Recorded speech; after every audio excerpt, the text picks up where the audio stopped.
All right, we are living in historic times. For example, we just had a president not too long ago who never sat in office, never ran for office, but his first time running for president, he won.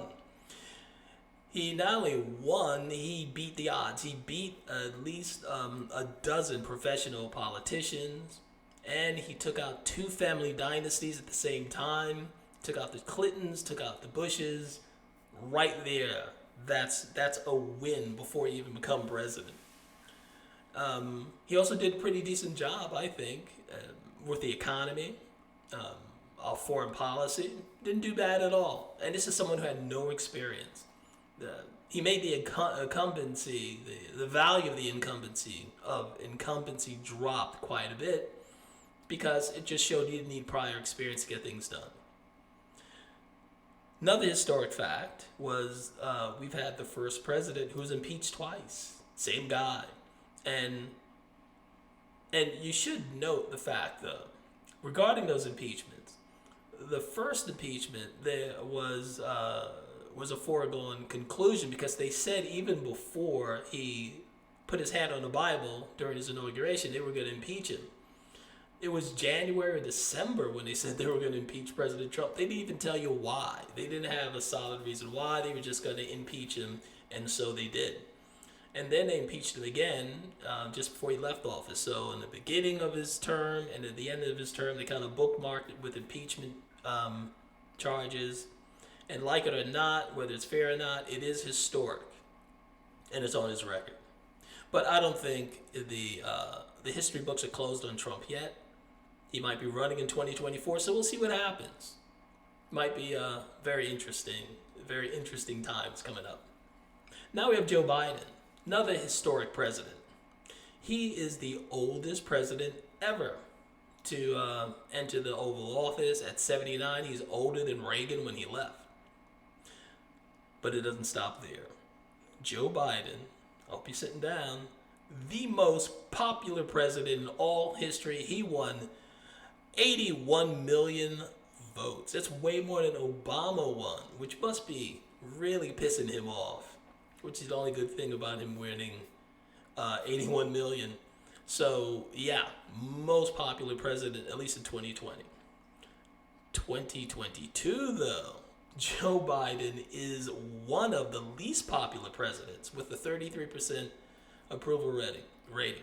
How did that happen? No one's asking any questions because that is odd. But I want to know. I got questions. I got theories. I'm going to talk about it.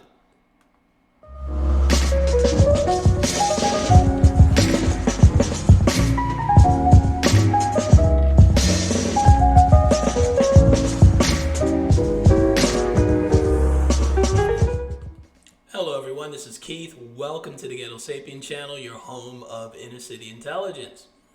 So yeah, how do we go from the most popular president in 2022 and 18 months later, the least popular, at least one of the least popular at 33%? How did he shed so much popularity so fast? Were we fooled? Was this not the guy the media presented to us in 2020, 2019? Or are we stupid? What is it? Because it's not like, I've never seen a president drop off the map so fast. Normally, it's slowly declined over time. Even Obama, who started way up in the polls, he's very popular, met with a lot of goodwill. Newsweek magazine had a halo around his head, photos like that. There were photos of him everywhere. Chris Matthews had the tingle down his leg. That's supposed to be a journalist, an impartial journalist, but Chris Matthews was in love with him. The press was in love with Obama. And then later on, he had his debacle with Obamacare website, which became the laughing stock for at least a couple of weeks.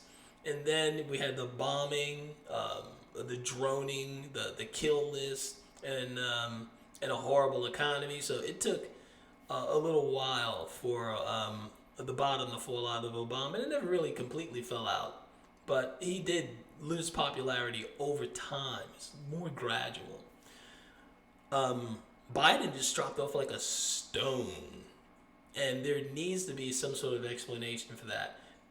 But again, it's it's weird how no one's asking any questions, at least in the media. It's basically like if you had the 1988 Madonna, trashy, but at least she could sing and do some stuff, and you ignored her for years and years and years, and then all of a sudden you get the 2020 60-year-old Madonna who's decrepit and kind of skanky, and you give her a Grammy Award. People want to know, what were you thinking? Why you rejected this person in 88, and all of a sudden you're embracing them at their worst in 2020? Because that's what happened with Joe Biden. Joe Biden had run before, He ran in 1988 and 2008. But the people of 1988 rejected him. He was a plagiarist. He had lied about his law school record, so he was rejected. And now we got 2020. You got same old Joe Biden. He's still a plagiarist, still a liar. But on top of that, he's old. He's in cognitive decline. He's more crooked and corrupt than he used to be. But now the voters of 2020 made him the most popular president. There's got to be an explanation for it. And I think I know, and I think you know too. It's the press. We know it's the press. Okay, people are a little more dumb than they used to be, than the ones in 1988, at least a little less intellectually curious. But the press had a heavy role to play in it. This is an article from 2018. It's like halfway through Trump's presidency, and already researchers noticed that media Trump hatred shows in 92% negative coverage of his presidency. Sorry about that. So so Trump got relentlessly bad press, and even when here it is. It says, what we found was, as Trump might say, sad. Over the summer, the broadcast networks have continued to pound Donald Trump and his team with the most hostile coverage of a president in TV news history. 92% negative versus 8% positive. Like I said, though, that was historical. There's another way Trump broke history, made history. I think towards the end of his time in office, it rose up to about 96 and 97% negative. So that was relentless bashing of Trump. It made it so much easier for Joe Biden. He didn't leave his basement most of the time. He didn't have to go out on the campaign trail because the media kept Trump on the defensive and kept protecting Biden. They hid his son's Hunter's laptop for him. They buried that story. And they kept the news on Trump all the time. So that is how we end up, instead of getting a decently vetted candidate, we got Joe Biden because the press helped him so much. And I think what happens is that people get lazy or they're busy, so they can't really do the research and expect the press to do it for them, because people assume that the press is the media, the watchdog of the government. But look, there's nothing in the Constitution that says that is the government, that is the press's role. But what is heavily implied is that there should be, or will be, an adversarial relationship between government or the people in power and the media. That's why it's mentioned. The press is mentioned in the Constitution, because it's very important for us to have a vibrant and representative republic. You need to have a free press. And it needs to be suspicious, at the very least, of people in power. When that stops happening, you get corruption. Because the first thing a tyrannical government wants to do is to control the press and control the lines of communication. I think that's happened already. I think the government is fully controlling the media, at least the mainstream media. They can't control a lot of smaller sites that are starting to blow up, in a positive way. So that's giving them much frustration, because it's harder to control the message now. And that's in all our favors. So that's pretty much it.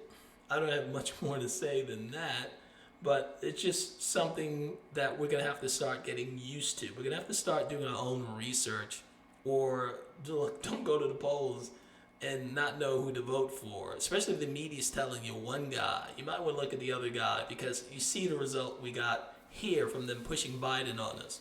We got the most unpopular president of all time. And the thing is, it's obvious now. That's why he's dropped so rapidly, because he's incompetent, and the press can't cover for him anymore.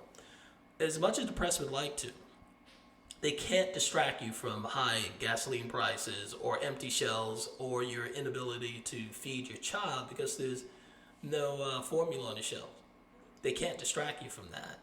So Biden has to deal with reality now, and so do we, unfortunately, because he's going to be with us for another 2 years at least.